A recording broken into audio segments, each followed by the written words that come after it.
Hi, என்னடா எப்ப பாரு பிரைட பத்தியே பேசிட்டு இருக்கோம்னு நினைக்கிறீங்களா? கல்யாணம் வந்துருச்சுன்னா எல்லாரும் பிரைட பத்தி தான் பேசுவாங்க. ஆனா நீங்களும் இப்படியே பேசுறீங்களே அப்படின்னு நினைக்கிறீங்களா? இப்போ குரூமை பத்தியும் பேசலாங்க. குரூமுக்கு யூஸ்வலா பாத்தீங்கன்னா பொண்ணு பார்க்க போறதுல இருந்தே ப்ரிப்பேர் பண்ணுவாங்க. பிரைடுக்கு கூட பொண்ணு பார்த்து முடிச்சு அதுக்கப்புறம் தான் ட்ரீட்மெண்ட்டுக்கு வருவாங்க.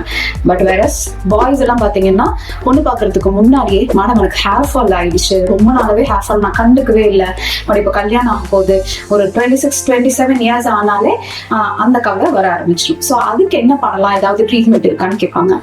எஸ் இருக்கு. இன்கேஸ் நமக்கு ஹேர் லைன் வந்து நல்ல ரீட்டைன் ஆயிருக்கு, அப்போ ஹேர் ஃபால் ஸ்டார்ட் ஆயிருக்கு அப்படின்னா நமக்கு ப்ராப்ளமே இல்லைங்க. சொல்யூஷன்லேயே நம்ம வந்து அதாவது சாதாரண தண்ணி மருந்துன்னு சொல்லுவோம், அதுலேயே டாபிக்கல் ட்ரீட்மெண்ட்லேயே நம்ம வந்து கவர் பண்ணிக்க முடியும். ட்ரீட்மெண்ட் வந்து அதுலேயே வந்து சரி பண்ணிக்க முடியும். ஆனா இன்கேஸ் நம்மளுக்கு நல்ல ஹேர் லைன் வந்து ரிசைட் ஆயிடுச்சு, பின்னாடி போயிடுச்சு, நெத்தி பெருசா தெரியுது, நல்ல ஹேர் லாஸ் ஆனது தெரியுது அப்படின்னா ஹேர் டிரான்ஸ்பிளான்ட் இஸ் ஆப்ஷன்.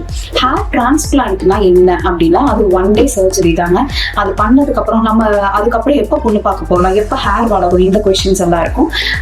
பாத்தீங்கன்னா உங்களுக்கு என்ன கொஞ்சம் ஷேவ் பண்ணி முடி வளர்ந்த மாதிரி இருக்கும்.